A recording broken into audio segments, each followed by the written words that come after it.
프리랜서 번역가이자 5살 아들 민준이의 엄마인 오하나에게 하루는 언제나 전쟁이었다.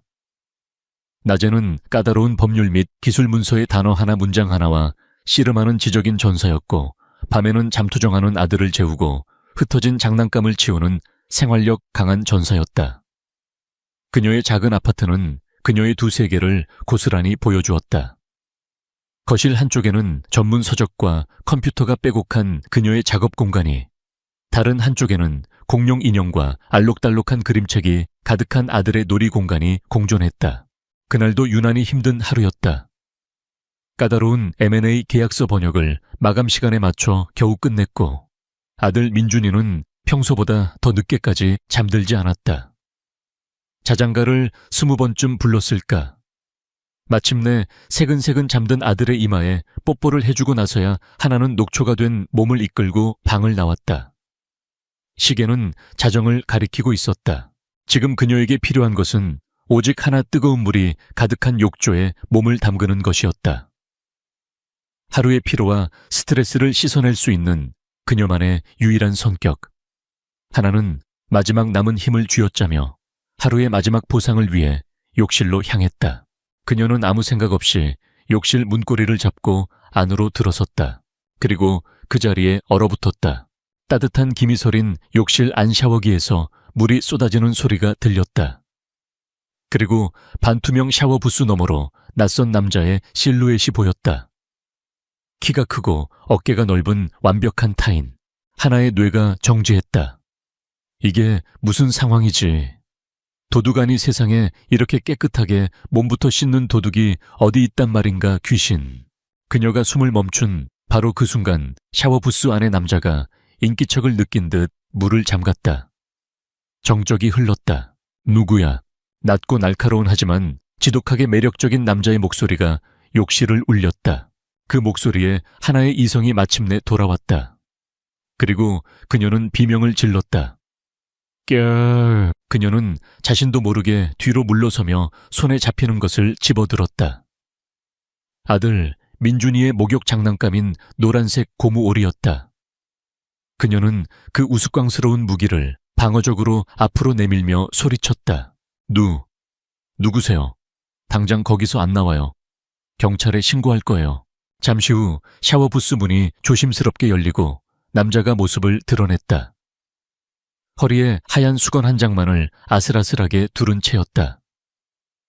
물기가 맺힌 탄탄한 가슴 조각 같은 복근, 그리고 이 모든 비현실적인 상황보다 더 비현실적인 그의 얼굴.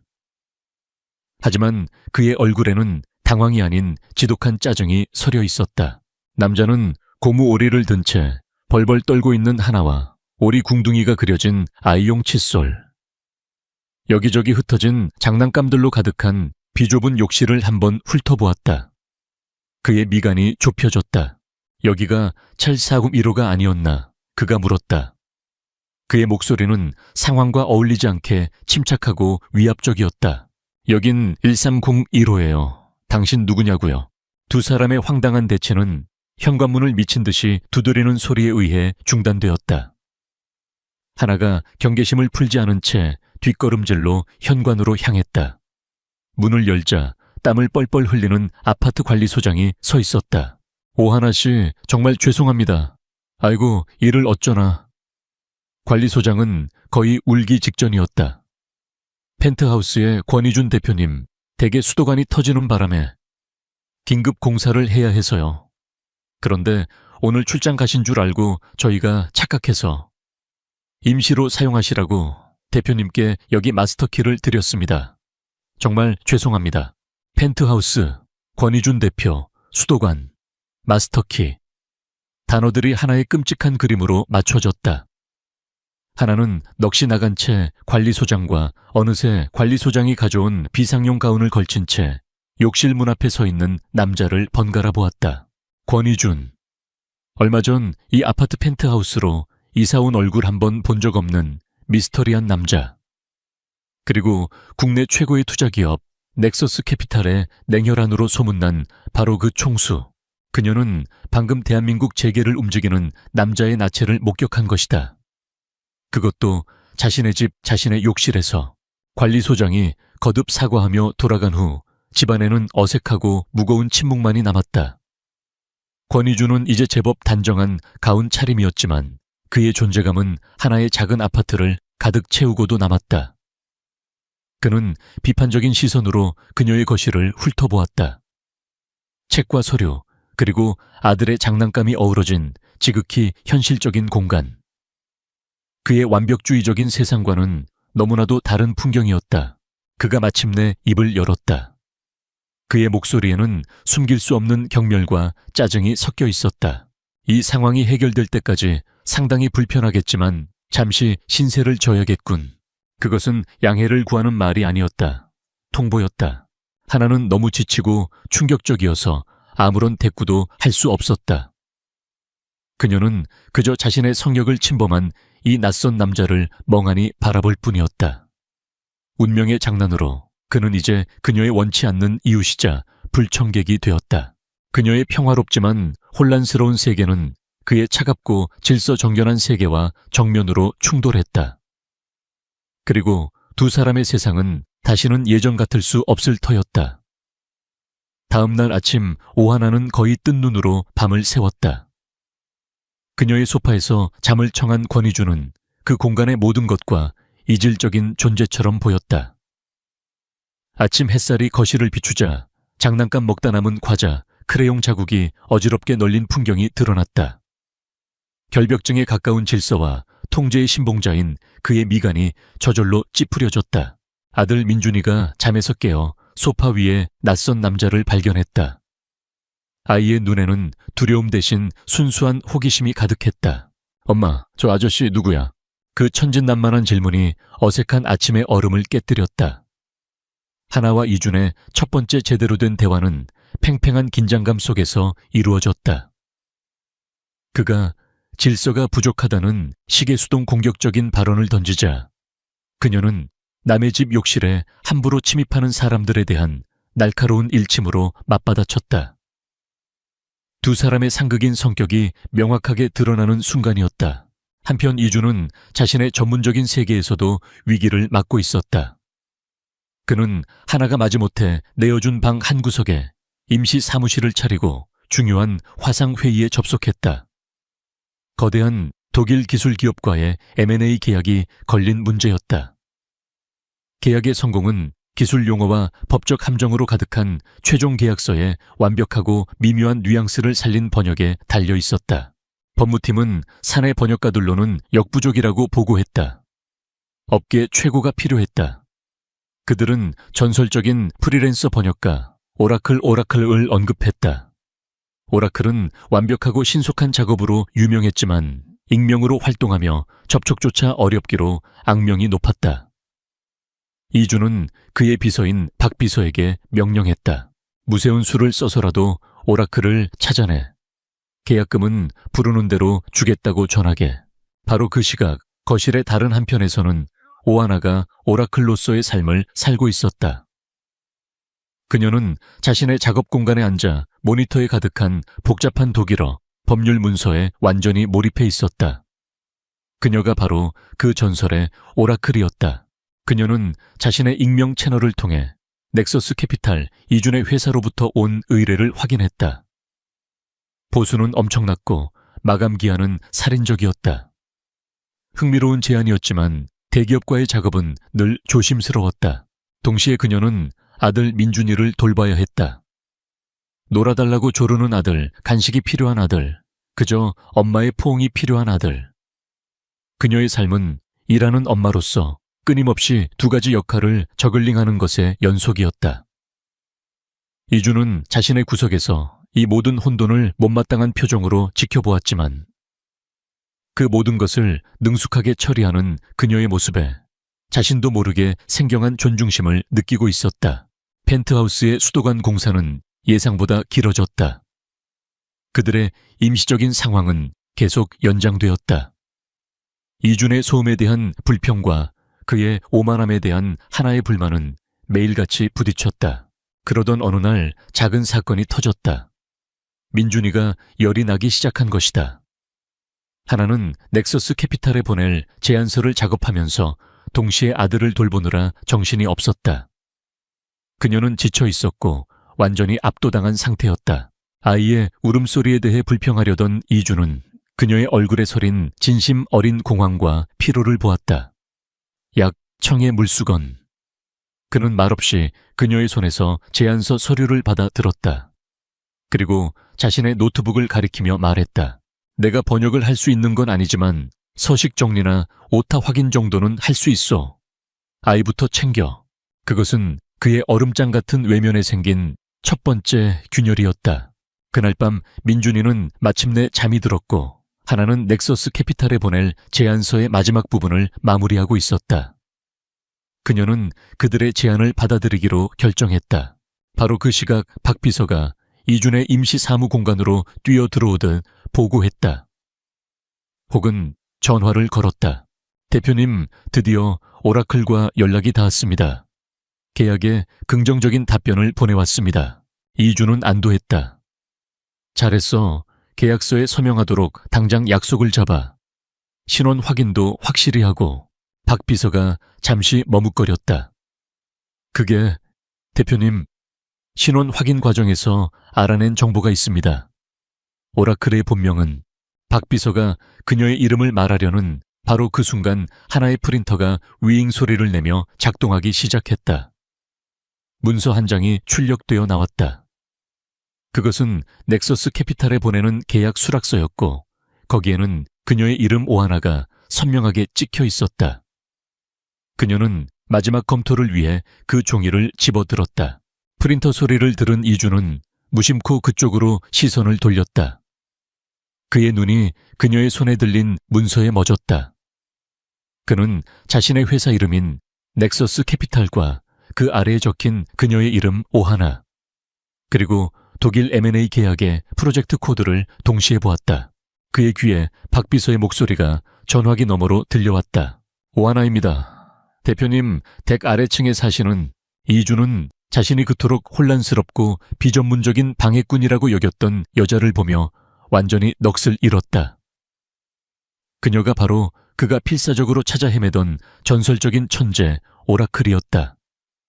그의 삶을 이루던 두 개의 반쪽 짜증나는 가정의 혼돈과 중대한 직업적 위기, 이 가장 극적인 방식으로 정면 충돌한 순간이었다.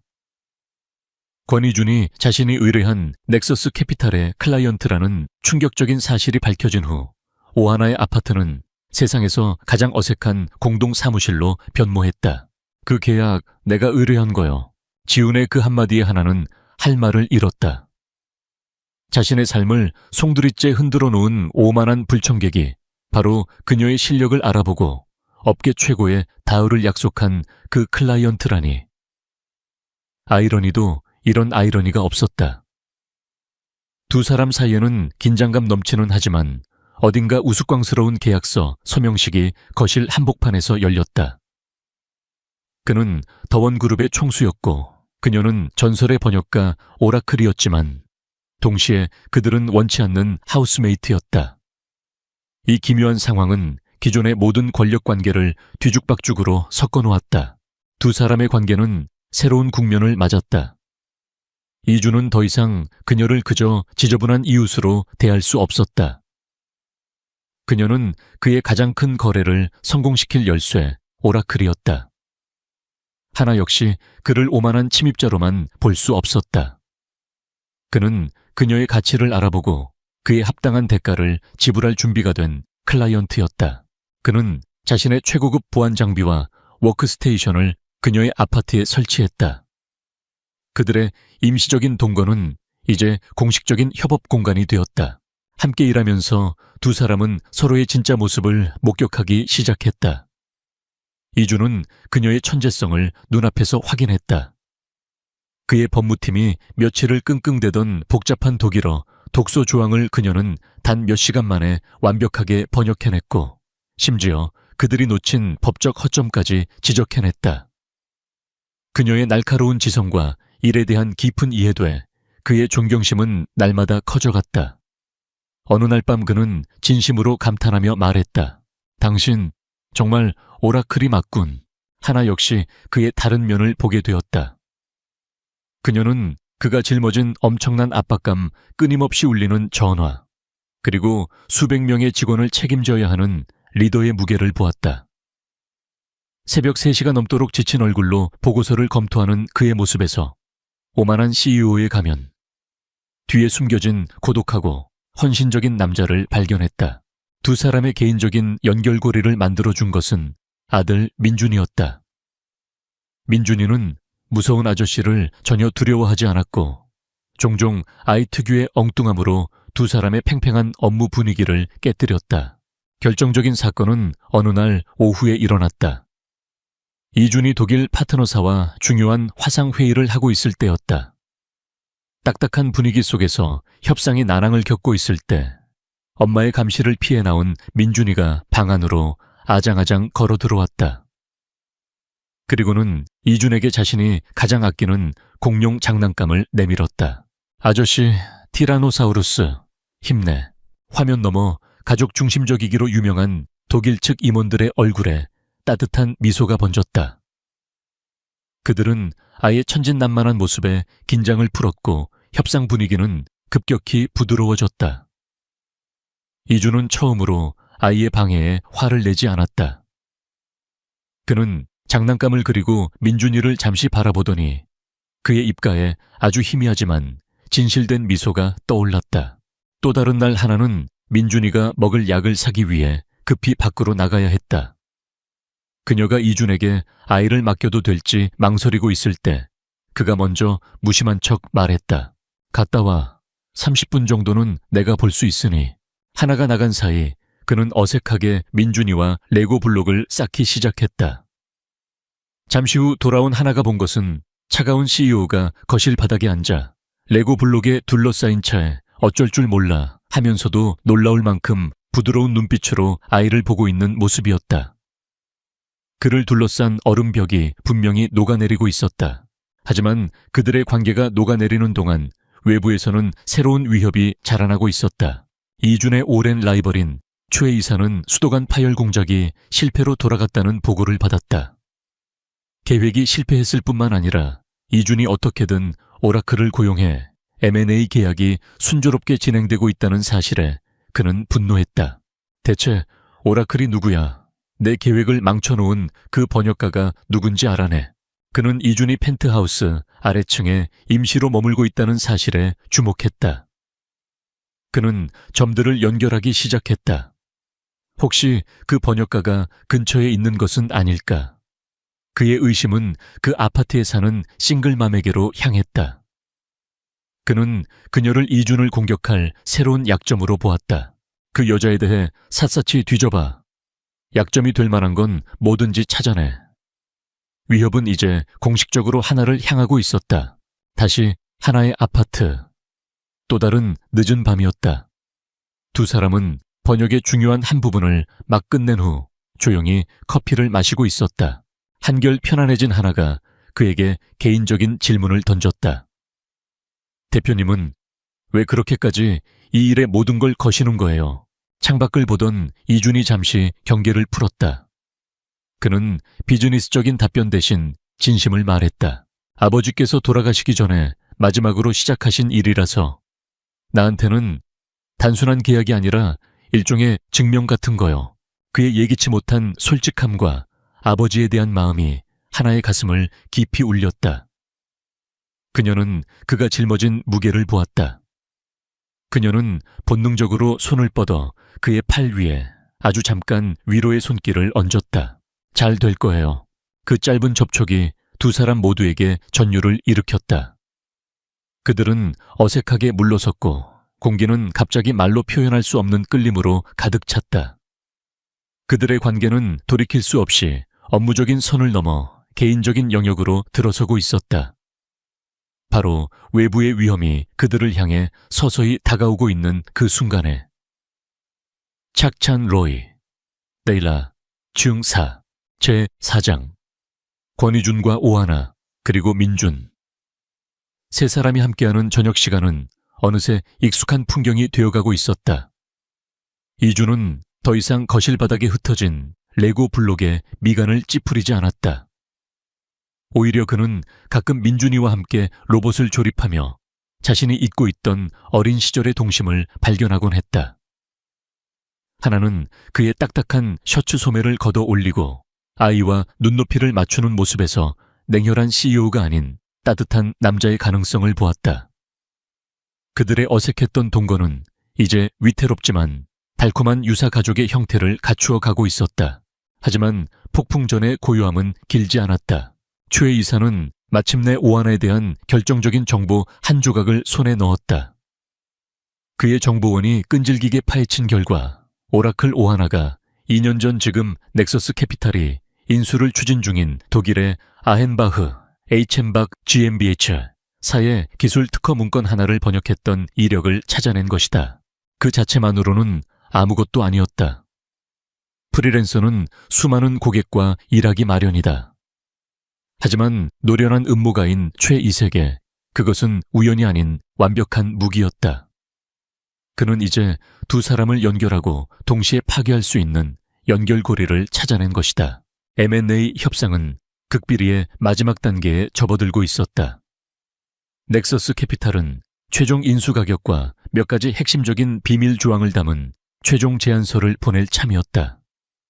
그 내용은 이준과 그의 법무팀 그리고 번역가인 하나를 포함한 극소수의 인원만이 알고 있었다. 최 이사는 자신의 신복인 법무팀의 한 직원을 통해 그 비밀 조항 중 하나, 인수 후 R&D 조직 개편에 관한 민감한 내용을 빼돌렸다. 그리고 그는 그 내용을 언론에 흘리는 대신 훨씬 더 교묘한 방법을 택했다. 익명의 암호화된 채널을 통해 아헨바흐 측 협상팀에 직접 전달한 것이다. 마치 내부의 동정적인 소식통이 주는 팁처럼 보이게 하여 협상에서 아헨바흐가 우위를 점하게 하고 동시에 넥서스 캐피탈 내부에 불신을 심으려는 계략이었다. 결정적으로 그는 디지털 흔적을 조작했다. 그는 자신의 스파이에게 2년 전 하나가 아헨바흐와 일할 때 사용했던 지금은 폐쇄된 공개 이메일 주소로 마치 그녀가 내부 정보를 제공하는 것처럼 꾸민 가짜 이메일 기록을 만들라고 지시했다. 완벽한 증거는 아니었지만 의심의 불씨를 지피기에는 충분했다. 독일 아헨바흐 측의 태도가 갑자기 돌변했다. 그들은 R&D 조직 개편 조항을 정확히 언급하며 해당 조항을 삭제하지 않으면 협상을 중단하겠다고 나왔다. 내부 정보가 유출되었음이 명백했다. 이준은 분노했다. 자신의 극비 프로젝트에 구멍이 뚫린 것이다. 동시에 최 이사는 익명으로 자신에게 충성하는 다른 이색에 정보 유출 사실과 함께 오하나가 과거 아헨바흐와 일했던 경력이 있다는 사실을 알렸다. 조작된 이메일 기록도 함께였다. 긴급 이사회가 소집되었다. 최 이사의 파벌은 증거를 들이밀었다. 첫째, 1급 기밀 정보가 유출되었다. 둘째, 프로젝트의 핵심 번역가인 오하나는 상대 회사와 과거에 일한 경력이 있다. 셋째, 그녀가 그들과 내통한 것으로 보이는 이메일 기록이 존재한다. 그들이 주장하는 바는 명확했다. 권희준 대표가 끌어들인 저 혼란스러운 싱글맘이 바로 산업 스파이라는 것이었다. 이준은 이사회의 거센 압박 속에서 폭풍 같은 분노와 혼란을 안고 하나의 아파트로 돌아왔다. 그는 비난 대신 절박한 설명이 필요하다는 얼굴로 그녀를 마주했다. 그는 정보 유출에 대한 정황과 그녀가 아헨바흐와 일했던 과거에 대한 자료를 내밀었다. 이거 설명해 보시오. 왜 아헨바흐와 일했던 사실을 미리 말하지 않았소? 그의 질문의 하나는 배신감으로 심장이 차갑게 식는 것을 느꼈다. 그녀에게 그것은 수많은 과거의 일 중 하나일 뿐이었다. 그가 그것을 묻고 있다는 사실 자체가 그들 사이에 쌓였던 신뢰에 대한 부정처럼 느껴졌다. 그게 지금 이 상황과 대체 무슨 상관인데요? 그녀의 목소리가 떨렸다. 설마 지금 절 의심하시는 거예요? 그의 망설임이 그녀의 질문에 대한 대답이 되었다. 그는 그녀를 전적으로 믿고 싶었지만 CEO로서 눈앞에 제시된 사실들을 무시할 수 없었다. 이 지독한 우연의 일치를 외면할 수 없었다. 그의 모든 훈련과 경험이 그에게 경계하라고 속삭이고 있었다. 의심하는 게 아니오. 하지만 이 우연의 일치는 그의 그 망설임이 비수가 되어 그녀의 심장에 박혔다. 그들 사이에 피어났던 따뜻함은 순식간에 사라졌다. 유사 가족의 감정은 산산조각 났다. 그녀의 눈에 비친 그는 더 이상 아들과 레고를 조립하던 이준이 아니었다. 자신을 리스크로 보는 넥서스 캐피탈의 총수 권이준이었다. 하나의 눈에는 분노 대신 깊은 실망감과 상처가 가득했다. 그녀는 문을 가리키며 차갑게 말했다. 나가주세요. 늦은 밤과 공룡 장난감 위로 위태롭게 쌓아 올렸던 신뢰의 다리가 무너져 내렸다. 그들은 이제 의심이라는 깊은 협곡을 사이에 두고 서로의 반대편에 서게 되었다. 그리고 그 어둠 속에서 최 이사는 자신의 계획이 완벽하게 성공했음을 직감하며 미소 짓고 있었다. 오하나의 아파트에 세워진 얼음벽은 좀처럼 녹을 기미를 보이지 않았다. 두 사람은 이제 업무적으로 필요한 최소한의 말만 나누었다. 따뜻함은 사라졌고 한때 그들의 공간을 채웠던 미묘한 설렘은 이제 의심의 냉기로 대체되었다. 하나는 깊은 상처를 받았지만 주저앉지 않았다. 그녀는 자신의 결백을 증명하기 위해 밤낮으로 일에 매달렸다. 번역 작업을 계속하면서도 그녀는 조용히 자신만의 조사를 시작했다. 과거의 이메일 기록과 프로젝트 파일들을 샅샅이 뒤지며 자신의 과거가 어떻게 자신을 공격하는 무기가 될 수 있었는지를 파헤쳤다. 이준은 그런 그녀를 보며 고통에 휩싸였다. 그는 그녀의 지친 얼굴과 좌절감을 볼 때마다 심장이 아팠다. CEO로서의 의무감과 그녀를 향한 개인적인 감정 사이에서 그는 갈기갈기 찢기고 있었다. 그는 박 비서에게 정보 유출 경로에 대해 앞뒤가 맞지 않는 부분을 찾아내라고 비밀리에 지시했다. 최 이사는 단순한 의심만으로는 권희준을 무너뜨릴 수 없다는 것을 깨달았다. 그는 결정적인 한방, 스모킹건이 필요했다. M&A 최종 계약 서명식이 3일 앞으로 다가오자 그는 마지막 덫을 놓았다. 그는 불법적인 경로를 통해 하나의 개인 은행 계좌 거래 내역을 입수했다. 그리고 아엠바흐사의 모 회사와 희미하게 연결된 해외 유령 회사를 통해 그녀의 계좌로 거액의 돈을 입금했다. 출처를 추적할 수 없는 검은 돈이었다. 그리고 그는 마지막 증거를 조작했다. 바로 통화 녹음 파일이었다. 그는 하나의 목소리를 흉내낼 수 있는 전문 성우를 고용했다. 녹음 파일은 최종 서류의 대가로 입금에 대해 논의하는 것처럼 들리도록 앞뒤 문맥을 자르고 악의적으로 편집되었다. 음질은 의심을 피하기 위해 의도적으로 약간 불량하게 만들어졌다. 마침내 계약 서명식 당일, 넥서스 캐피탈 본사에는 팽팽한 긴장감이 감돌았다. 독일 대표단이 도착했고 모든 것이 준비되었다. 서명식을 불과 1시간 앞두고 최 이사는 이준과 몇몇 핵심 이사들을 비공식 긴급 회의에 소집했다. 그리고 그는 자신의 완벽한 증거를 내밀었다.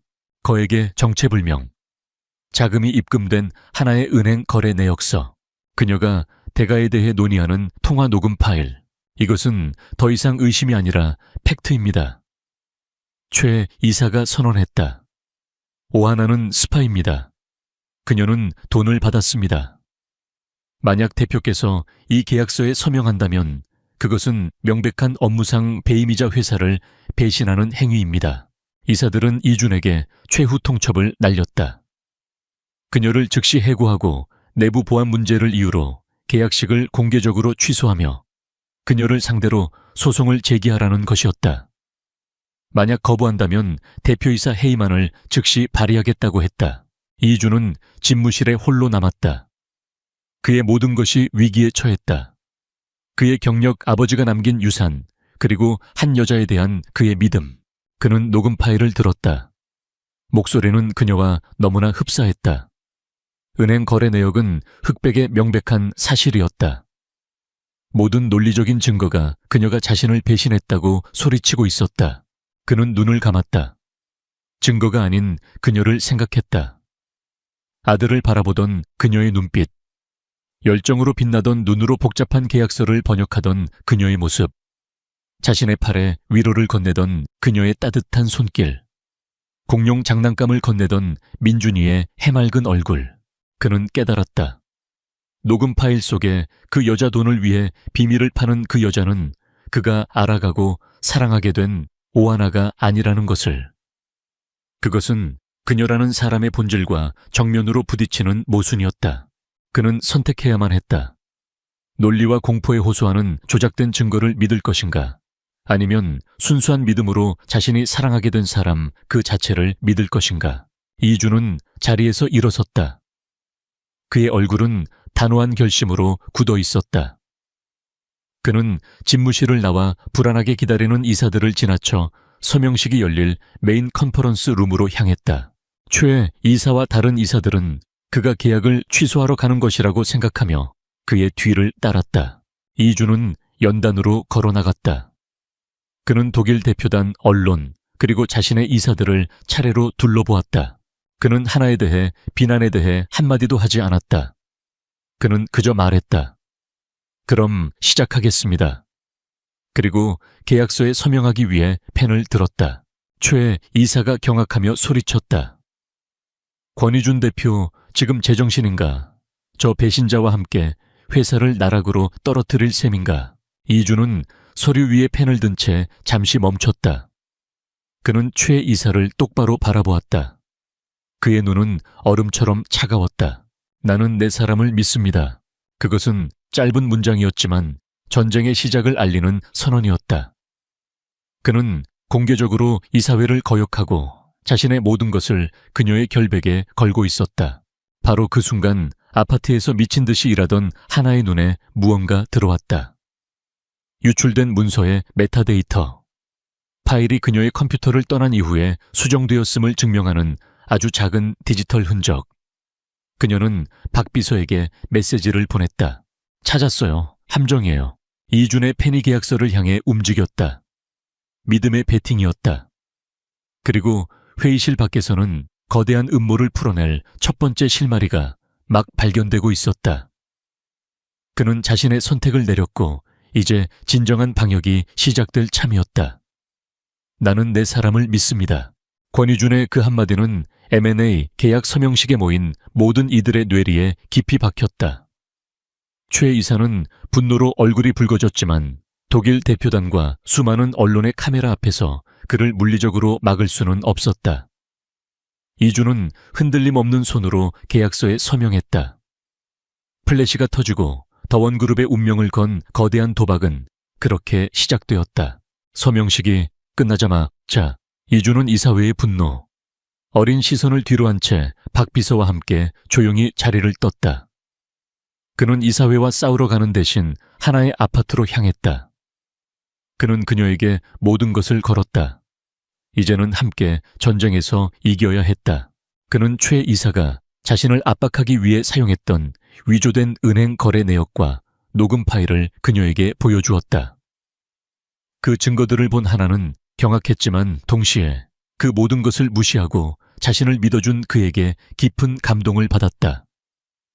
두 사람 사이에 존재했던 마지막 벽이 허물어졌다. 이제 그들은 진정한 의미의 팀이었다. 이건 시작일 뿐이에요. 하나가 결연한 목소리로 말했다. 그녀는 자신이 발견한 메타데이터 기록을 그에게 보여주었다. 파일이 제 컴퓨터를 떠난 후에 변조되었다는 증거예요. 내부에 범인이 있어요. 그들의 방역이 시작되었다. 목표는 넥서스 캐피탈 내부에 숨어 파일을 변조하고 최 이사에게 정보를 넘긴 두더지를 찾아내는 것이었다. 이번에는 그녀가 공격수였다. 하나는 자신의 언어학적, 분석적 능력을 총동원했다. 그녀는 처음 유출되었던 R&D 조직 개편 조항을 다시 검토했다. 그리고 미세하지만 결정적인 오류를 발견했다. 특정 법률 용어의 독일어 번역이 기술적으로는 틀리지 않았지만 원어민 변호사가 보기에는 약간 부자연스러운 표현을 사용하고 있었다. 마치 비전문가가 원문을 그대로 베끼면서 발생한 듯한 실수였다. 더 중요한 것은 그 특정 조항의 한국어 초안을 작성한 사람이 바로 이준의 법무팀 소속 변호사 중 한 명이라는 사실이었다. 이주는 그 정보를 바탕으로 즉시 움직였다. 그는 해당 조항의 초안을 작성했던 김 변호사의 모든 동선을 파악하고 박 비서를 통해 그의 금융 기록을 비밀리에 조회했다.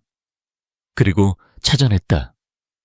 최 이사가 소유한 유령 회사로부터 김 변호사에게 거액의 자금이 흘러들어간 흔적을, 내부의 배신자를 특정했다. 하지만 그들은 섣불리 움직이지 않았다. 부인할 수 없는 완벽한 증거로 그들을 한 번에 잡아야 했다. M&A 계약의 마지막 단계는 양사의 최고 경영진에게만 공유되는 극비 통합청사진을 전달하는 것이었다. 이것은 완벽한 미끼가 될 터였다. 하나와 이주는 밤을 새워가며 가짜 통합청사진을 만들었다. 그 안에는 넥서스 캐피탈이 아헨바흐의 독일 본사 R&D 시설을 폐쇄하고 한국으로 이전할 계획이라는 독일 측을 격분시킬 만한 거짓 정보가 담겨 있었다. 그리고 그들은 그 가짜 파일 안에 파일이 열리는 즉시 위치와 IP 주소를 전송하는 디지털 추적 장치 비컨을 심어 놓았다. 이주는 이 가짜 청사진을 내부 배신자인 김 변호사를 포함한 핵심 팀에게만 극비 문서라며 공유했다. 예상대로 김 변호사는 즉시 이 가짜 청사진을 최 이사에게 전달했다. 이 폭발적인 정보를 손에 쥔 최 이사는 자신이 마침내 이준을 파멸시킬 무기를 얻었다고 확신했다. 그는 이준의 무모한 경영을 폭로하기 위해 그 문서를 언론과 아헨바흐의 CEO에게 직접 유출했다. 아헨바흐의 CEO가 파일을 여는 순간 하나의 아파트에 있던 워룸의 모니터에 경고등이 켜졌다. 비컨이 작동한 것이다. 그들은 최 이사가 직접 기밀 문서를 유출했다는 사실을 증명하는 타임스탬프가 찍힌 디지털 기록을 확보했다. 이주는 공식적인 이사회를 소집했다. 그는 중대한 보안 유출 사태를 논의한다는 명목으로 아헨바흐의 CEO와 법무팀도 화상으로 회의에 초청했다. 최 이사는 자신이 이겼다고 확신하며 회의실로 들어섰다.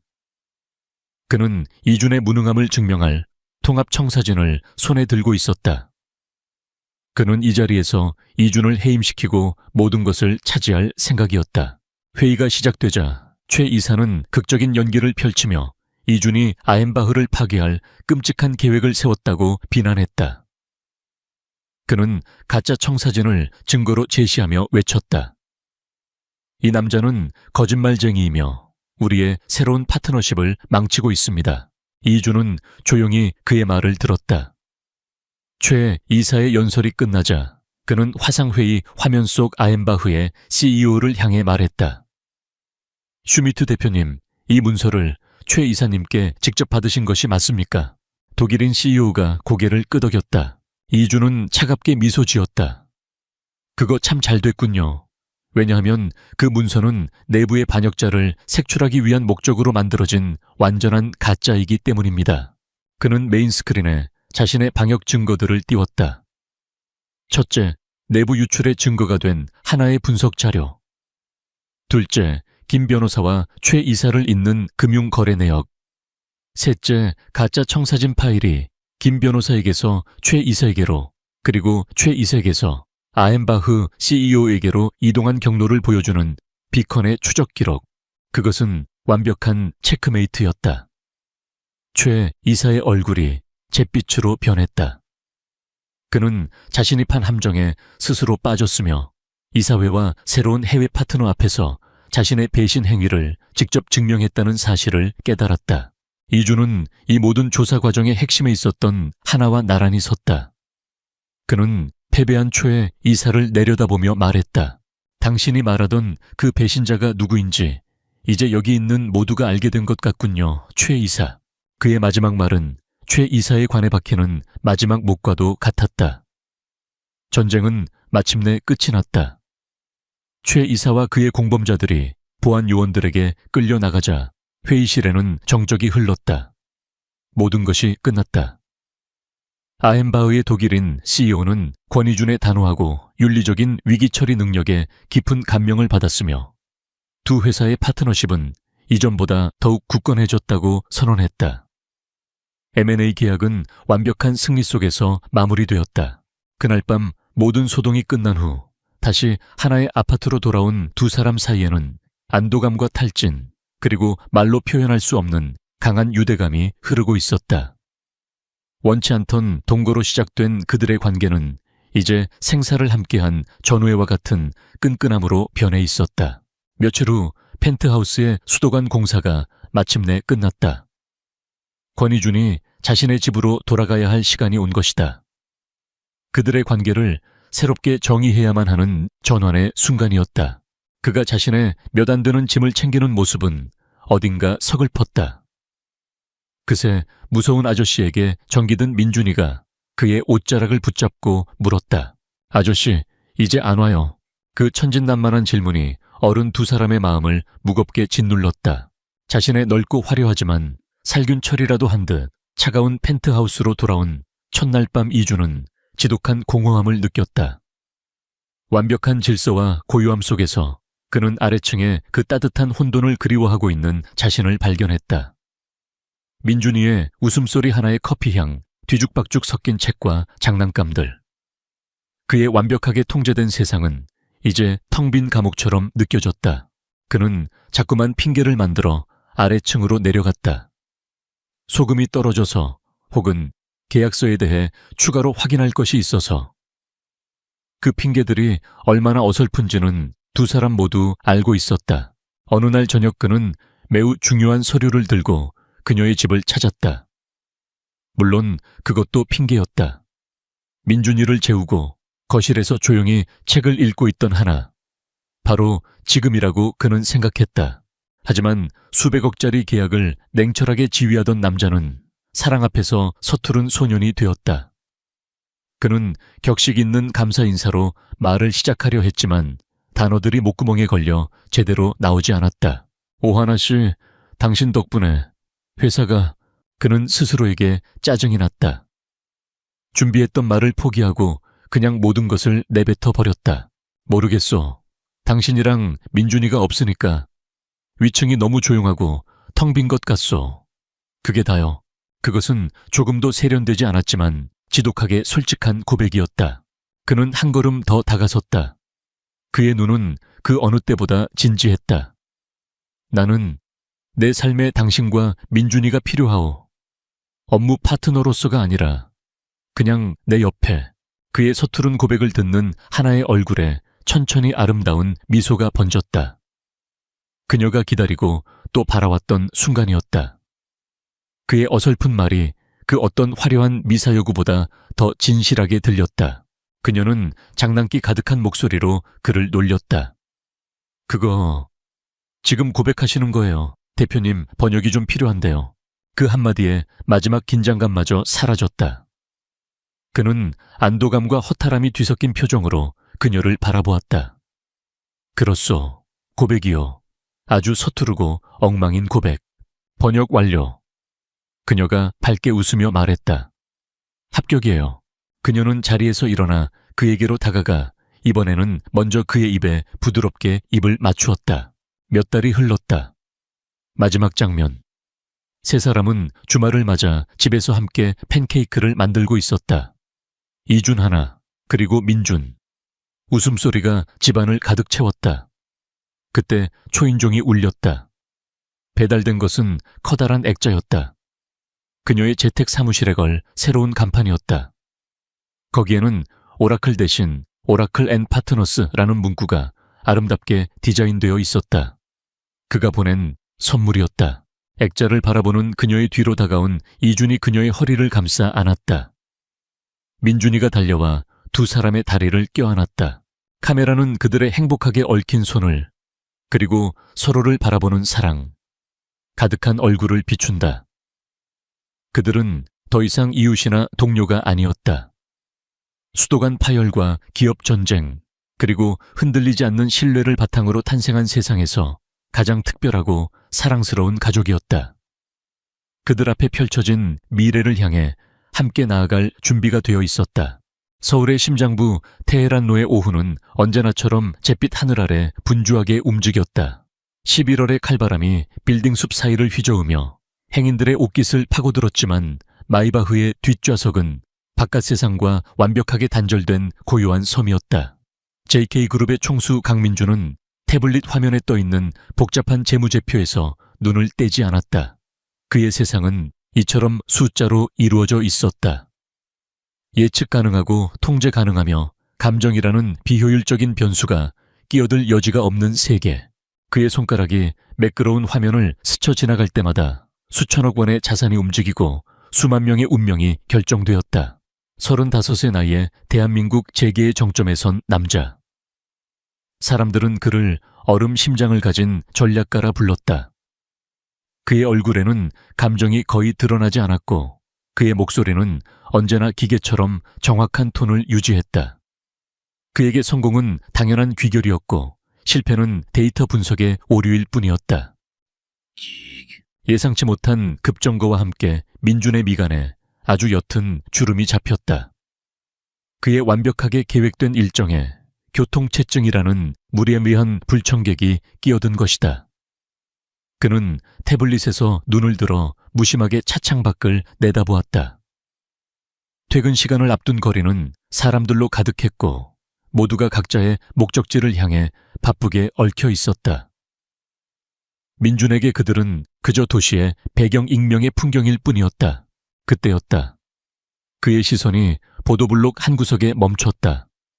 낡고 해진 옷을 여러 겹 껴입은 한 여자가 잔뜩 웅크린 채 앉아 있었다. 그녀의 곁에는 6살이나 7살쯤 되어 보이는 두 남자아이가 꼭 붙어 있었다. 아이들의 뺨은 차가운 바람에 빨갛게 얼어 있었지만 그 눈망울만큼은 이상하리만치 총명하게 빛나고 있었다. 처음에는 그저 동정심 없는 무관심이었다. 서울의 겨울에서 흔히 볼 수 있는 마음 한구석을 불편하게 만드는 풍경. 민주는 다시 태블릿으로 시선을 돌리려 했다. 하지만 그 순간 한 아이가 고개를 들어 그의 차를 정면으로 바라보았다. 검게 코팅된 유리창 너머로 시선이 마주쳤을 리 없었지만 민주는 온몸의 피가 얼어붙는 듯한 충격을 느꼈다. 아이의 얼굴. 그것은 단순한 얼굴이 아니었다. 그것은 그의 과거에서 찢겨나온 기억의 파편이었다. 아버지의 낡은 서재 책상 위에 놓여있던 빛바랜 사진 속 7살의 강민준. 고집스럽게 담은 입술, 날카롭게 빛나는 눈매, 세상의 모든 것을 꿰뚫어 볼 듯한 그 표정까지. 아이는 놀라울 정도로 그와 닮아 있었다. 그는 황급히 옆에 다른 아이를 보았다. 거울을 보는 것처럼 똑같은 얼굴, 쌍둥이였다. 태블릿이 그의 손에서 미끄러져 최고급 가죽 시트 위로 떨어졌다. 언제나 분당 60회를 정확히 유지하던 그의 심장이 미친 듯이 흉곽을 두드리기 시작했다. 불가능해. 있을 수 없는 일이야. 그의 이성이 비명을 질렀다. 그는 수십 년간 굳게 봉인해 두었던 과거의 문을 강제로 열어젖혔다. 그리고 그 문틈으로 한 여자의 이름이 안개처럼 피어올랐다. 서윤아. 대학 시절 그의 철옹성 같던 마음에 유일하게 균열을 냈던 여자. 불꽃처럼 뜨거웠지만 연기처럼 사라져버린 여자. 마지막 모습조차 기억나지 않을 만큼 오래전 아무 말 없이 그의 인생에서 증발해버렸다. 그녀가 이 거리에서 저런 모습으로 회장님, 운전기사의 조심스러운 목소리가 그의 의식을 현실로 끌어당겼다. 뒤에서 경적 소리가 울리고 있었다. 멈춰있던 차들이 다시 움직이기 시작했다. 마이바흐가 서서히 앞으로 나아갔다. 여인과 아이들의 모습이 시야에서 점점 멀어졌다. 안 돼. 세워. 민준의 목소리는 스스로도 놀랄 만큼 거칠고 다급했다. 평소에 그에게서는 상상할 수 없는 음성이었다. 회장님, 하지만 여긴 당장 차 쓰라고 했어. 운전기사가 황급히 차를 갓길에 세웠지만 이미 늦었다. 여자는 두 아이의 손을 잡고 인파 속으로 미로 같은 골목 안으로 사라진 후였다.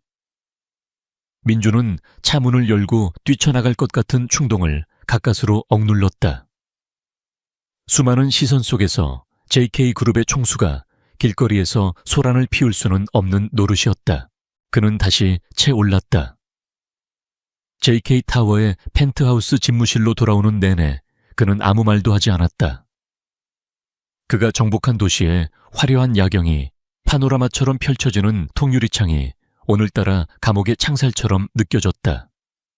직원들의 인사를 받는 둥 마는 둥 하며 그는 개인 집무실로 직행했다. 그리고 곧장 벽에 내장된 개인 금고로 향했다. 복잡한 인증 절차를 거쳐 금고 문이 열리자 그는 안에서 낡은 사진 앨범 하나를 꺼냈다. 먼지를 털어내고 앨범을 펼쳤다. 그리고 거기 아버지와 함께 찍은 사진 속에서 웃고 있는 7살의 자신을 보았다. 거리에서 본 아이와 소름 끼치도록 똑같은 얼굴. 유전자의 힘이라고 하기에는 너무나도 완벽한 일치였다. 심장이 바닥으로 곤두박질치는 기분이었다. 그는 개인 전화기를 들었다. 수화기 너머로 단 한 번의 신호음이 울리고 언제나처럼 침착한 목소리가 들려왔다. 김비서입니다. 김도연 비서. 10년 넘게 그의 곁을 지킨 유일한 사람이자 그의 수족이자 그림자였다. 김비서. 민준의 목소리는 낮고 위험하게 가라앉아 있었다. 오늘 오후 4시 30분경 테헤란로 강남역 사거리 부근 30대 초반으로 보이는 여자와 7살 전후의 쌍둥이 남자아이를 찾아 김비서는 아무것도 묻지 않았다. 그저 총수의 명령을 입력하는 기계처럼 조용히 듣고 있었다. 여자는 행색이 남루했고 아이들은 민주는 잠시 말을 멈췄다. 나와 닮았다. 수화기 너머에서 아주 미세한 숨소리의 변화가 느껴졌지만 김비서는 여전히 침묵을 지켰다. 무세운 수를 써서라도 찾아 보안팀 전체를 동원해서라도 내일 아침 해가 뜨기 전까지 그들의 신원 과거 모든 것을 내 책상 위에 올려놔. 알겠습니다, 회장님. 전화를 끄는 민준의 손이 미세하게 떨리고 있었다. 지난 10년간 단 한 번도 느껴보지 못한 생경한 감각이었다. 견고했던 그의 성에 균열이 생겼다. 그가 애써 외면하고 묻어버렸던 과거의 유령이 그가 결코 존재하리라. 상상조차 하지 못했던 현실을 끌고 그의 앞에 나타난 것이다. 그날 밤 강민주는 한숨도 잠들지 못했다. 수천억짜리 프로젝트 계약서도 적대적 M&A 방어 전략도 그의 머릿속에 들어오지 않았다. 오직 차가운 바람에 빨갛게 얼어붙은 두 아이의 뺨과 절망과 체념이 뒤섞인 채 그를 스쳐 지나갔던 한 여자의 희미한 실루엣만이 그의 뇌리를 떠나지 않았다. 만약이라는 가정이 현실이라면 그의 인생은 송두리째 다시 쓰여야 했다. 부와 명예의 정점에서 군림하던 왕은 자신의 왕국이 얼마나 허술한 기반 위에 세워져 있었는지를 깨닫기 시작했다. 그리고 그 깨달음의 끝에는 감당할 수 없는 진실이 기다리고 있을 것만 같은 불길한 예감이 엄습했다. 동이 트기 전의 시간 세상이 가장 깊은 어둠에 잠겨 있을 때 강민준의 펜트하우스 집무실은 대낮처럼 밝았다. 그는 꼬박 하룻밤을 서성였다. 그의 발밑으로 잠든 도시는 고요했지만 그의 머릿속은 지진이라도 난 듯 모든 것이 흔들리고 있었다. 책상 위에는 낡은 사진 한 장만이 덩그러니 놓여 있었다. 7살의 자신. 그리고 그 위로 어제 보았던 두 아이의 얼굴이 겹쳐졌다. 부정할수록 선명해지는 현실이었다. 정확히 약속된 시간 새벽 5시. 집무실 문이 소리 없이 열리고 김도연 비서가 들어섰다. 그의 얼굴은 평소처럼 무표정했지만 그가 들고 있는 얇은 서류철에서는 밤샘 조사에 피로가 묻어났다. 회장님, 김 비서는 아무런 서론 없이 서류철을 민준의 책상 위에 올려놓았다. 10년간 그를 보좌해온 김 비서의 일처리 방식이었다. 보고서는 언제나 완벽하고 철저했다. 하지만 이번 서류철의 두께는 이례적으로 얇았다. 그것만으로도 이번 일이 얼마나 비정상적인지를 말해주고 있었다. 민주는 떨리는 손을 감추며 서류철을 열었다. 첫 장에 있는 여자의 증명사진이 그의 눈을 찔렀다. 세월의 흔적이 묻어 있었지만 틀림없는 서윤아였다. 사진 아래에는 간결한 정보가 적혀 있었다. 이름 서윤아, 액슈윤 1인 나이 34세, 특이상 7년 전부터 모든 공식적인 사회활동. 기록 전무 첸무, 심장이 쿵하고 내려앉았다. 7년. 그녀가 사라진 시간과 정확히 일치했다. 그는 다음 장으로 넘겼다. 두 아이의 흐릿한 사진과 함께 정보가 나타났다. 이름 한솔 한결, 쌍둥이 형제 추정 나이 6세만 6세 곧 7세가 됨. 기타 출생신고가 비정상적으로 늦게 연고가 불분명한 지역에서 이루어짐. 부후라는 공란. 모든 조각이 하나의 끔찍한 그림을 향해 맞춰지고 있었다. 7년 전 사라진 유나, 그리고 6년하고도 몇 개월 전에 태어난 아이들. 시간의 공백은 의심의 여지 없이 하나의 가능성을 가리키고 있었다. 민준의 아이들이었다. 이게 다인가 민준의 목소리는 잠겨 있었다. 죄송합니다, 회장님. 김 비서가 고개를 숙였다. 서윤아 씨의 지난 7년간의 행적은 마치 진공 상태와 같습니다. 금융거래통신 기록, 임대차 계약, 의료 기록까지. 7년 전 어느 날을 기점으로 대한민국에서 존재하지 않았던 사람처럼 모든 기록이 증발했습니다. 누군가 의도적으로 그리고 아주 강력한 힘을 이용해 지워버린 흔적입니다. 강력한 힘. 그 단어가 민준의 뇌리에 박혔다. 그의 머릿속에서 딱딱하게 굳어있던 과거의 필름이 거꾸로 재생되기 시작했다. 햇살이 가득했던 미대 캠퍼스. 캔버스 앞에서 물감을 잔뜩 묻힌 채 웃던 유나의 얼굴이 떠올랐다. 그녀는 민준의 잿빛 세상에 뛰어든 유일한 청천연색이었다. 고아였지만 누구보다 당당했고 가난했지만 누구보다 풍요로운 감성을 가졌던 여자. 경영학 수업에서 마주친 차가운 후계자 강민준에게 겁없이 다가와 그의 갑옷 아래 숨겨진 인간을 꿰뚫어 보았던 유일한 사람이었다. 민준 씨, 당신 눈은 꼭 겨울 호수 같아. 꽁꽁 얼어있는데 그 아래엔 뭐가 있는지 아무도 모르잖아. 내가 들어가 봐도 돼. 그녀의 말 한마디는 언제나 그의 이성을 마비시켰다. 그들의 사랑은 비밀이었다. 아버지인 강 회장은 JK그룹의 후계자로서 민준을 냉혹하게 조련하고 있었고, 아버지의 재혼 상대인 최은경 여사는 자신의 아들 강지훈을 호시탐탐 그 자리에 앉히려 민준을 견제했다. 배경 없는 고아 서윤아는 그들의 세상에 결코 용납될 수 없는 존재였다. 어느 날 최 여사가 유나를 따로 불러냈던 날이 기억났다. 민준은 뒤늦게 그 사실을 알고 달려갔지만 유나는 그저 웃으며 괜찮다고만 했다. 그냥 회장님 아프시니까 걱정하시는 거라고, 너한테 짐이 되면 안 된다고 그런 말씀하셨어. 하지만 그날 이후 유나의 웃음에는 희미한 그늘이 드리워져 있었다. 민준은 그녀를 끌어안으며 약속했다. 걱정하지 마, 유나야.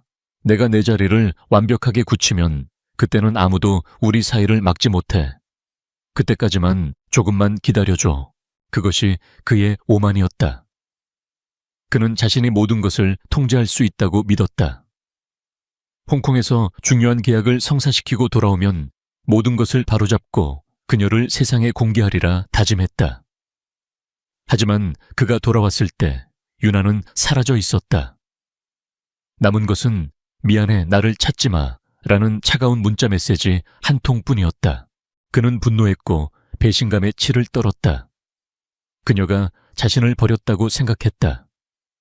때마침 아버지의 건강이 급격히 악화되었고 최 여사와 강지훈의 경영권 위협이 노골적으로 변하면서 그는 그녀를 찾는 것을 뒤로 미룰 수밖에 없었다.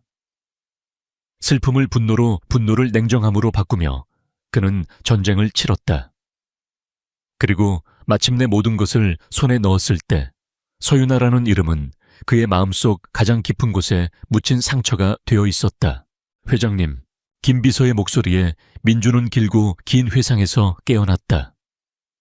과거의 배신감은 이제 끔찍한 진실 앞에서 산산조각 나 있었다.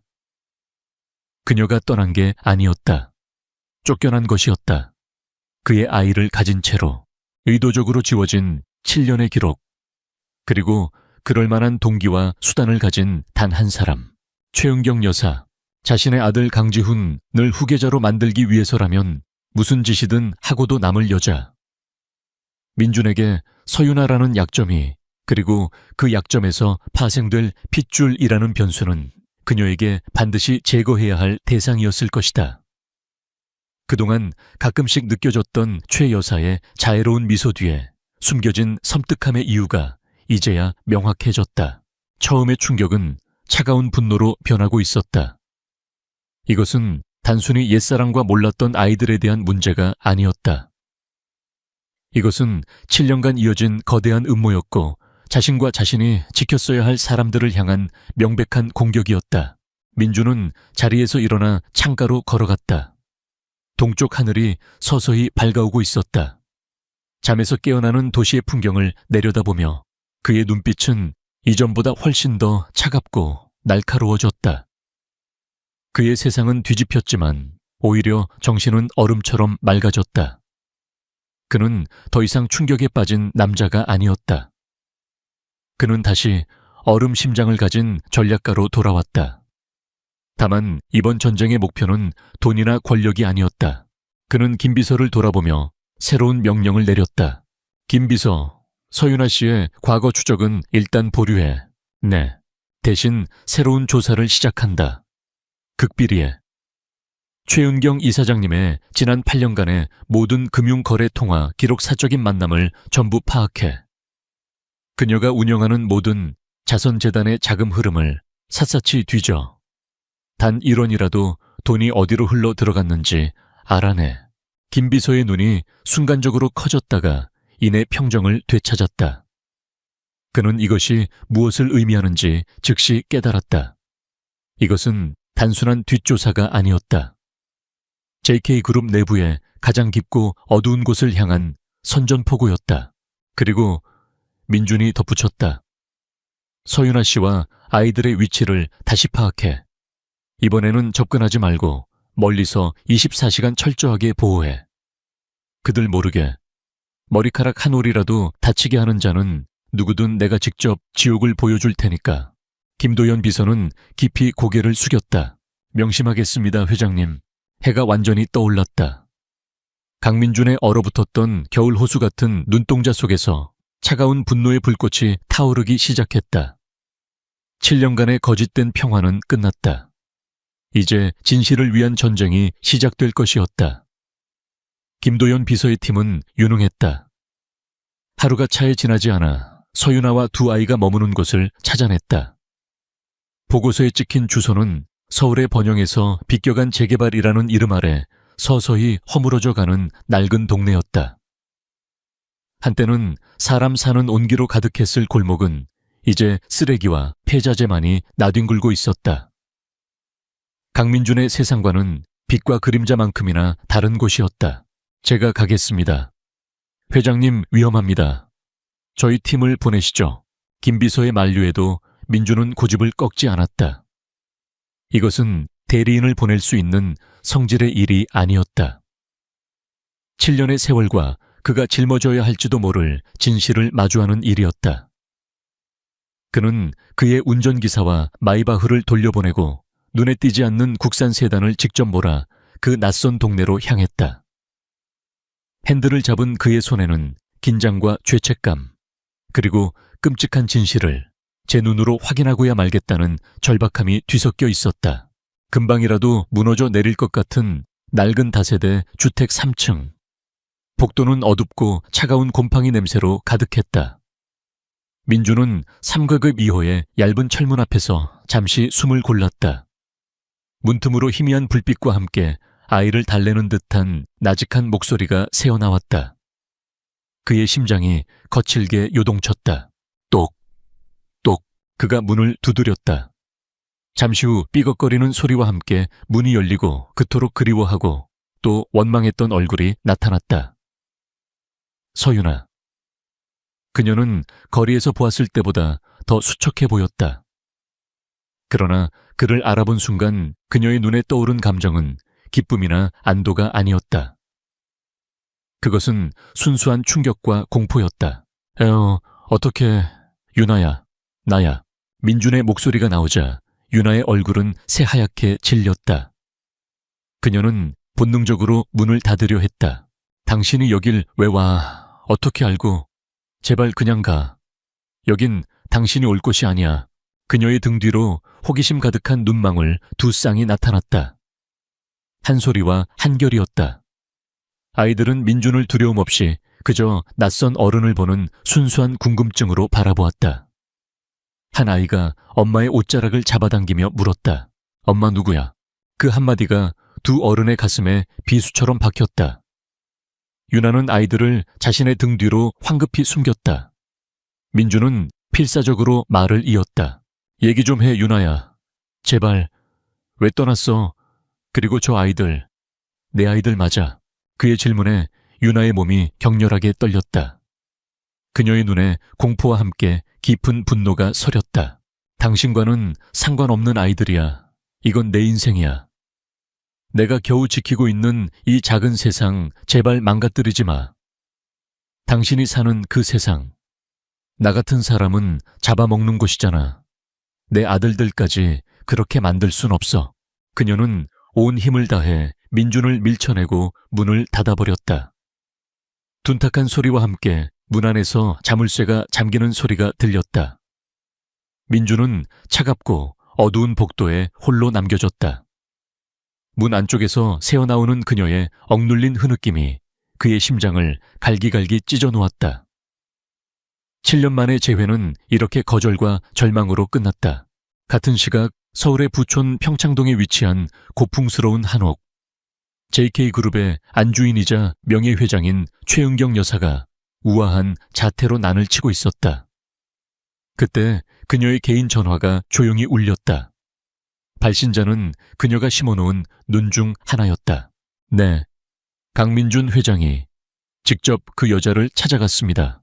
최 여사의 손에 들려있던 붓이 순간 멈칫했다. 그녀의 온화한 얼굴에 찰나의 균열이 스쳐 지나갔다. 7년이면 흔적도 없이 잊었을 거라 생각했던 과거의 유물에 강민준이 이토록 미련을 가질 줄은 몰랐다. 그녀의 눈에 차가운 살기가 번졌다. 그녀는 다른 번호로 전화를 걸었다.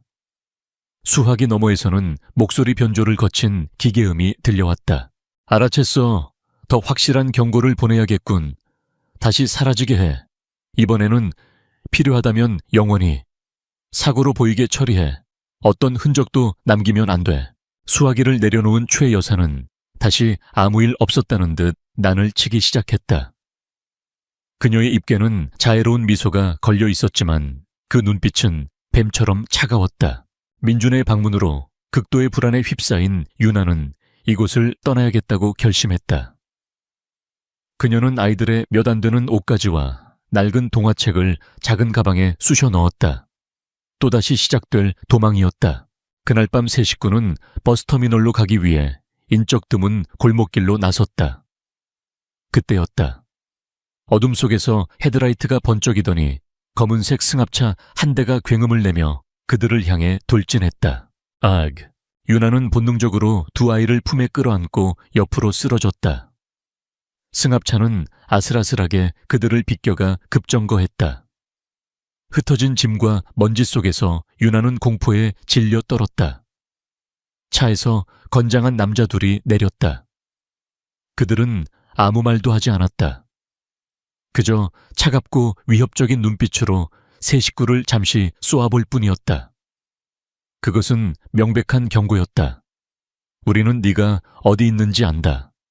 언제든 찾아낼 수 있다. 남자들은 다시 채 올라타 순식간에 어둠 속으로 사라졌다. 유나는 겁에 질려 우는 두 아들을 끌어안고 한참을 움직이지 못했다. 민준의 세상이 자신들을 찾아냈다는 공포가 온몸을 옥죄어 왔다. 그리고 이 모든 상황은 골목 어귀에 주차된 평범한 승용차 안에서 고스란히 녹화되고 있었다. 민준의 명령으로 그들 모르게 경호를 시작한 김 비서의 팀이었다. 회장님, 방금 전 상황입니다. 펜트하우스 집무실 모니터 화면에 방금 전에 끔찍한 영상이 재생되었다.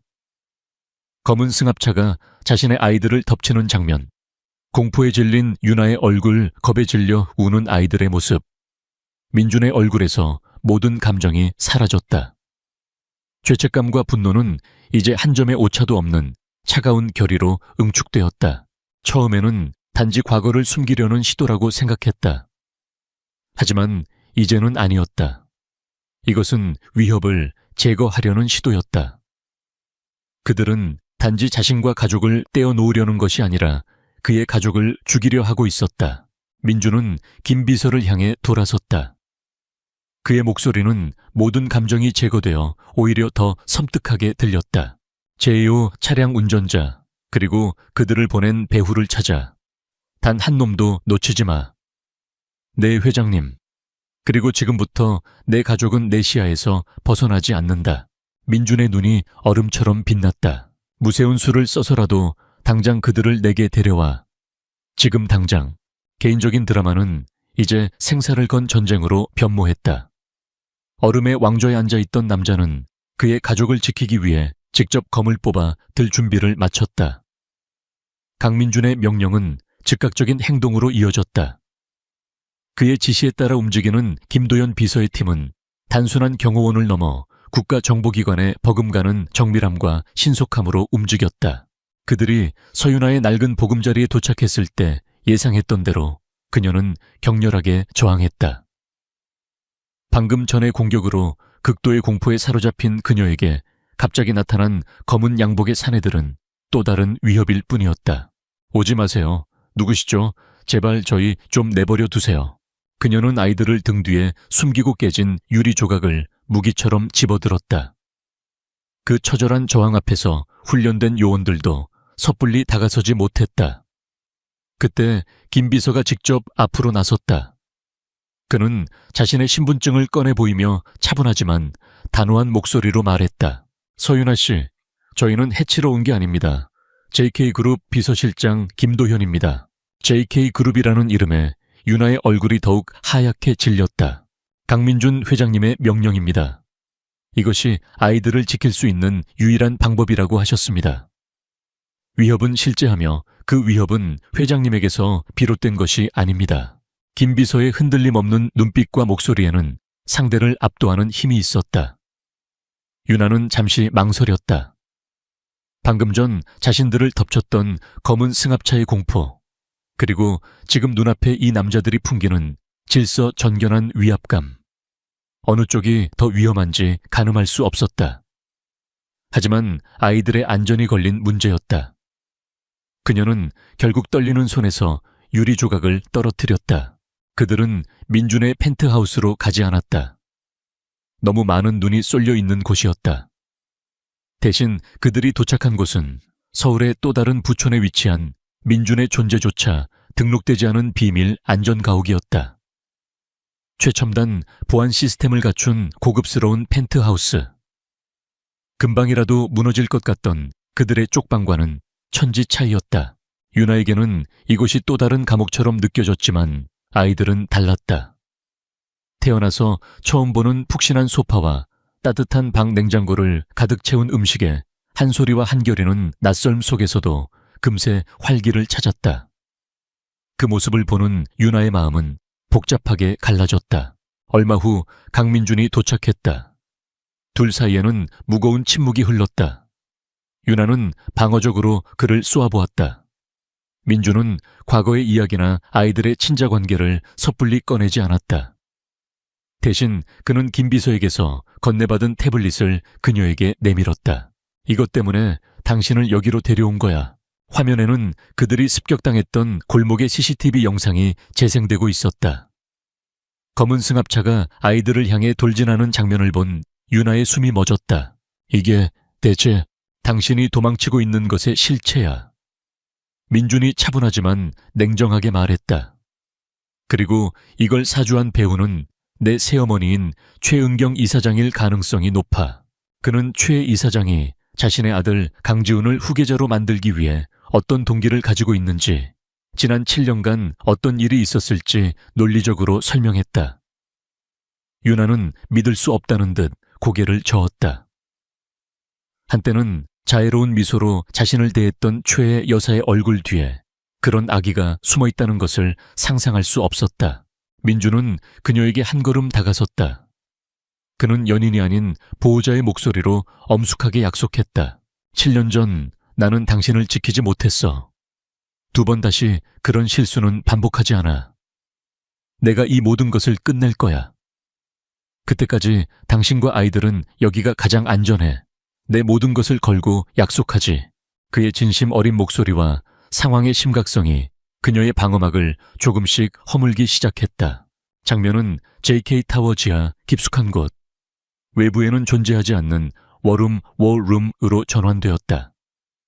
거대한 벽면을 가득 채운 화이트보드에는 여러 인물들의 사진과 자금 흐름도 조직도가 복잡하게 얽혀 있었다. 김비서를 필두로 민준이 신임하는 소수의 엘리트 팀원들, 금융분석가, 전직 국정원 출신, 보안 전문가, 천재 해커이 모여 있었다. 회장님 서윤아 씨를 공격했던 차량을 추적했습니다. 대포차였지만 소유주는 최 이사장님의 자선재단 중 하나가 자금을 대는 유령 회사 소속이었습니다. 명백한 연결고리입니다. 보안 전문가의 보고에 이어 금융분석가가 입을 열었다. 명령하신 대로 최 이사장님의 자금 흐름을 추적했습니다. 지난 수년간 JK건설과 JK화학의 자회사에서 부풀린 계약과 유령 회사를 통해 막대한 비자금이 조성되었습니다. 이 돈은 정계 로비 사적인 용병 고용, 그리고 강지훈 전무의 권력 기반을 다지는 데 사용된 것으로 보입니다. 해커가 모니터에 새로운 창을 띄웠다. 강지훈 전무는 단순한 꼭두각시가 아닙니다. 이 비자금을 이용해 호화 생활을 즐기는 것은 물론 어머니에게서 얻은 내부 정보를 이용해 불법적인 주식 거래를 일삼아 왔습니다. 오만하고 무능하며 우리에겐 가장 큰 약점입니다. 민주는 모든 보고를 들으며 머릿속에서 거대한 그림을 완성했다. 개인적인 복수와 기업의 생존이 하나로 합쳐진 거대한 전쟁의 서막이었다. 최 이사장의 인맥과 권력을 생각하면 섣부른 공격은 자살 행위였다. 그녀의 네트워크 전체를 무너뜨리고 누구도 부정할 수 없는 명백한 증거를 대중 앞에 터뜨려야 했다. 그는 화이트보드 앞으로 다가가 마커를 집어들었다. 그의 머릿속에서 구상된 방역의 시나리오가 펼쳐지기 시작했다. 첫째, 금융공격. 우리가 파악한 유령 회사들의 자금줄을 역으로 추적해 압박한다. 둘째, 정보전. 신뢰할 수 있는 언론인에게 익명으로 정보를 흘려 금융감독기관이 스스로 움직이게 만든다. 셋째, 내부 분열. 최 이사장 라인 내부의 불만 세력이나 약점이 있는 자를 파악해 우리 편으로 끌어들인다. 마지막으로 함정. 강지훈의 탐욕과 오만을 이용해 덫을 놓는다. 그가 스스로 제 무덤을 파게 만들어 그 죄가 최 이사장에게 직접 연결되도록 설계해야 해. 그의 전략은 냉혹하고 정밀했다. 워룸 안의 팀원들은 그의 말 한마디 한마디에 숨을 죽였다. 회의를 마친 민주는 자신의 집무실로 돌아와 안전가옥의 CCTV 라이브 영상을 확인했다. 화면 속에서 유나는 따뜻하고 깨끗한 침대에 한소리와 한결이를 눕히고 있었다. 아이들의 얼굴에는 지난 7년간 단 한 번도 보지 못했던 평온함이 어려 있었다. 민주는 그 모습을 조용히 응시했다. 화면 한쪽에는 그의 가족이 있었고 다른 쪽에는 그가 무너뜨려야 할 거대한 음모의 네트워크가 있었다. 그는 두 개의 전선에서 동시에 싸워야 했다. 새롭게 찾은 가족의 깨지기 쉬운 평화를 지키는 동시에 적들에게는 지옥의 폭풍을 선사해야 했다. 그의 얼굴에는 얼음처럼 차가운 절대적인 결의가 서려 있었다. 강민준의 방역은 소리 없는 파도처럼 시작되었다. 그의 계획은 여러 전선에서 동시에 그리고 정밀하게 실행되었다. 워룸의 천재 해커는 최은경 이사장의 비자금 창구 역할을 하던 유령 회사들의 해외 계좌에 미세한 균열을 내기 시작했다. 갑작스러운 거래 동결 원인, 불명의 시스템 오류, 암호화된 자금 전송의 지연. 최 이사장의 자금 관리인들은 패닉에 빠졌지만 그들은 이것이 외부의 공격이라는 사실조차 깨닫지 못했다. 그저 운이 나쁜 기술적 문제라고 치부할 뿐이었다. 동시에 JK화학의 원자재 비용이 수년간 의도적으로 부풀려졌다는 익명의 제보가 날카로운 분석 기사로 유명한 한 경제 전문 기자에게 전달되었다. 며칠 후 작지만 날카로운 의혹을 제기하는 기사가 온라인에 실렸다. 주식시장은 미미하게 술렁였고 금융감독기관의 레이더에 작은 점 하나가 찍혔다. 최 이사장과 강지훈은 그 기사를 사소한 소음으로 여기며 무시했다. 그들은 자신들이 상대하는 적이 누구인지, 그 공격이 얼마나 치밀하게 설계되었는지 전혀 상상하지 못했다. 한편 김도연 비서는 물밑에서 움직였다. 그는 최 이사장의 라인에서 소외되었거나 강지훈의 무능함에 불만을 품고 있던 몇몇 핵심 임원들에게 비밀리에 접촉했다. 그는 전체 계획을 공개하지 않았다. 대신 선대 강 회장에 대한 충성심과 회사의 미래에 호소하며 강지훈의 비리와 무능을 증명하는 자료들을 조금씩 흘렸다. 내부로부터의 반란, 그 씨앗이 조용히 뿌려졌다. 전쟁터의 냉혹함과 달리 안전가옥의 시간은 더디고 조심스럽게 흘러갔다. 강민주는 아무리 늦어도 매일 밤 그곳을 찾았다. 그는 서툰 아버지였다. 그는 유나에게 과거를 캐묻거나 용서를 구하지 않았다. 대신 그는 아이들에게 집중했다. 그는 아이들에게 필요한 옷과 장난감 책들을 사다 주었다. 단순히 비싼 물건이 아니었다. 그림 그리기를 좋아하는 한소리를 위해, 전문가용 미술 도구를 별에 매료된 한결이를 위해 최고급 천체 망원경을 설치해주는 시기였다. 사려 깊은 행동들은 그 어떤 사과보다 더 큰 울림으로 유나의 마음에 와닿았다. 어색함의 얼음을 깬 것은 아이들이었다. 얼음 심장의 전략가. 강민준이 바닥에 주저앉아 복잡한 레고성을 조립하며 쩔쩔매는 모습은 낯설었지만 진심이었다. 한소리와 한결이는 그런 그를 두려워하지 않고 아저씨, 이것도요 하며 그의 주위를 맴돌았다. 유나는 조금 떨어진 곳에서 그 모습을 지켜보았다. 그녀의 심장은 수만 가지의 복잡한 감정으로 요동쳤다. 증오와 연민 두려움과 아주 희미한 기대감. 어느 날 밤 아이들이 잠든 후였다. 유나는 거실에서 홀로 천체 망원경을 보고 있는 민준에게 다가갔다. 그녀는 처음으로 저기가 섞이지 않은 질문을 던졌다. 왜 이렇게까지 하는 거예요? 민준은 천천히 그녀를 돌아보았다. 잠시 동안 그의 얼굴에서 모든 갑옷이 벗겨져 나갔다. 지난 7년간 나는 후계자 없는 왕이었어. 이제야 알았지. 어떤 회사보다 더 중요한 유산이 나에게 있었다는 걸. 다시는 잃지 않을 거야. 그의 솔직하고 무방비한 고백은 7년간 굳게 닫혀있던 그녀 마음의 빗장을 아주 조금 열리게 했다. 그들 사이에 신뢰라는 연약한 싹이 조심스럽게 돋아나고 있었다. 반면 최은경 이사장과 강지훈은 점점 더 거센 압박을 느끼고 있었다. 비자금 흐름에 원인 모를 찻질이 생기고 언론은 성가시게 주변을 킁킁거렸다. 부하들의 움직임도 어딘지 모르게 부자연스러웠다. 최 이사장은 통제력이 약해지고 있다는 초조함에 더욱 공격적으로 변해갔다. 바로 그때 강지훈이 민준이 파놓은 함정으로 스스로 걸어 들어왔다. 최근 주식 투자 실패로 손실을 본 그는 자신의 능력을 증명하고 싶어 안달이 나 있었다. 그는 어머니가 공들여 온 인천 신도시 개발 사업권을 따내기 위해 무리수를 두었다. 이 사업은 시청 고위 공무원에 대한 뇌물이 필수적이었다.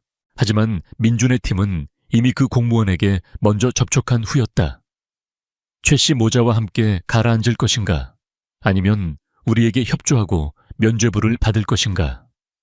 공무원의 선택은 명백했다. 강지훈은 의기양양하게 동화방을 들고 공무원과의 약속 장소로 향했다.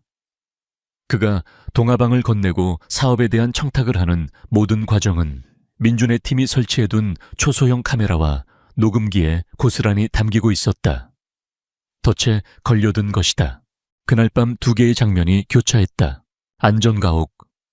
한결이가 서툰 솜씨로 그린 그림을 민준에게 자랑스럽게 내밀었다. 그림 속에는 키가 큰 남자와 여자, 그리고 두 아이가 손을 잡고 있었다.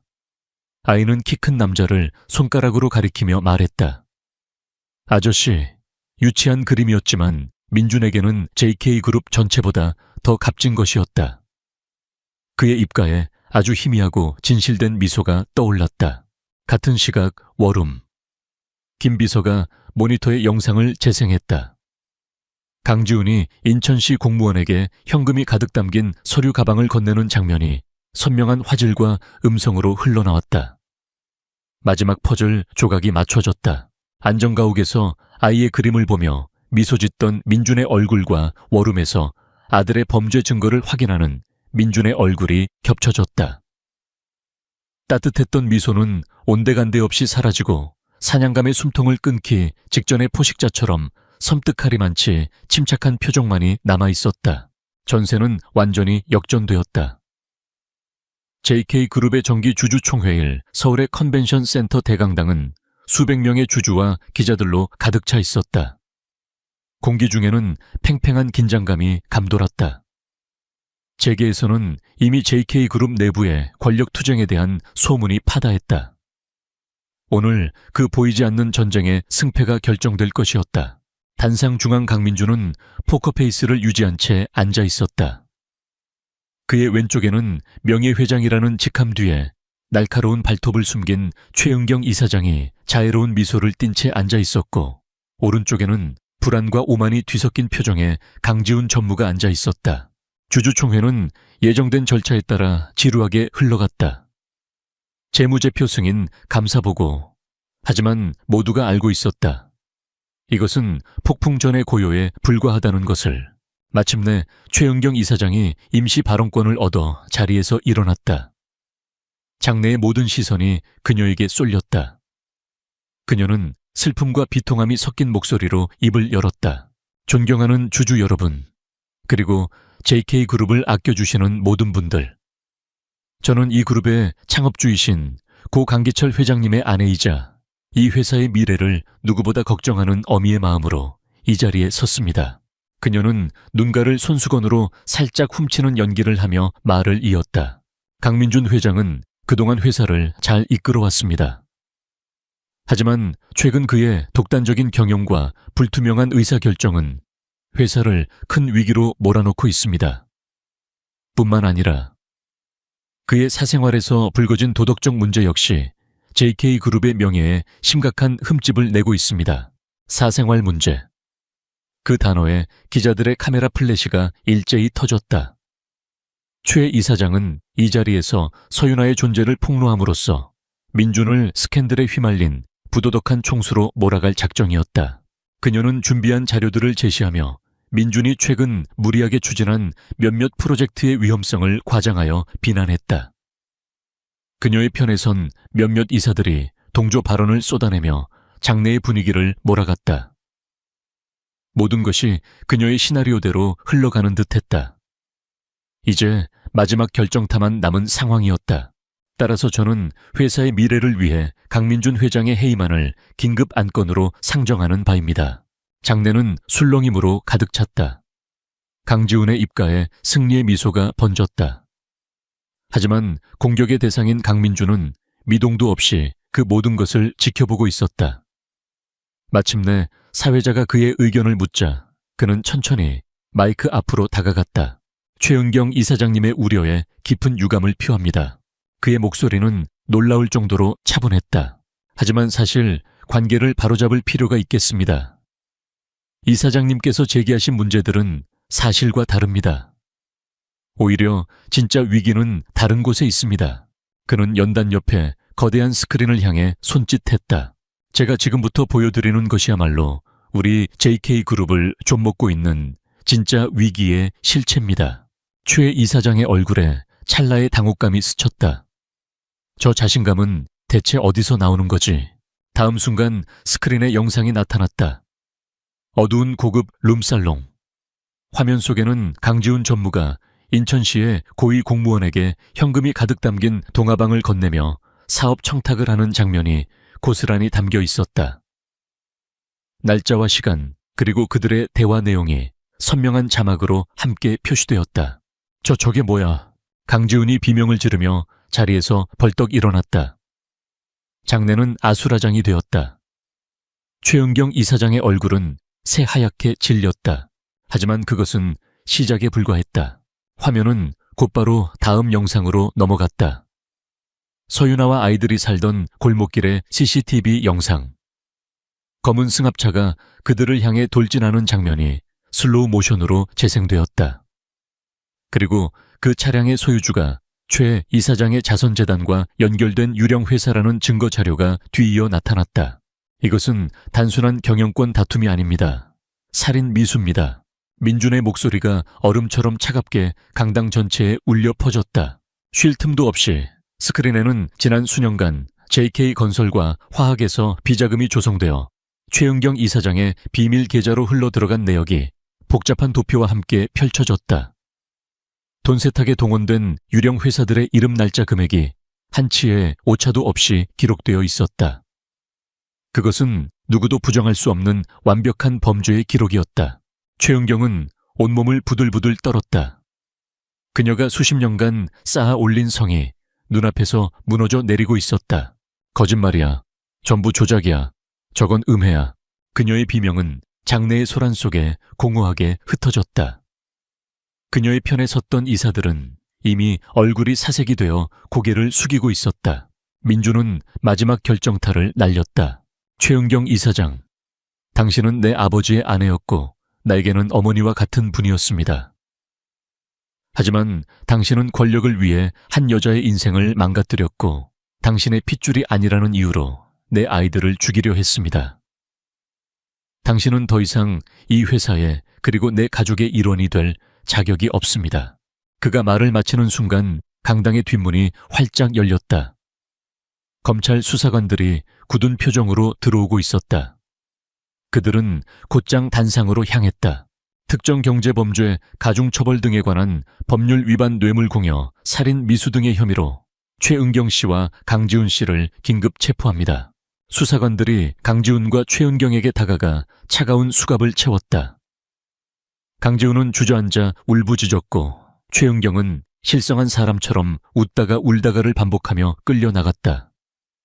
그들이 평생을 바쳐 쌓아 올린 탐욕의 제국이 수많은 카메라 플래시 세례 속에서 산산조각 나는 순간이었다. 모든 소란이 끝난 후 강민주는 텅 빈 단상에 홀로 서 있었다. 길고 길었던 전쟁이 끝났다.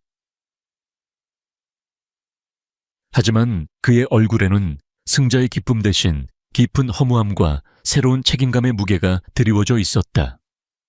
그는 이제 돌아가야 했다. 그의 진짜 세상, 그의 진짜 가족이 기다리는 곳으로.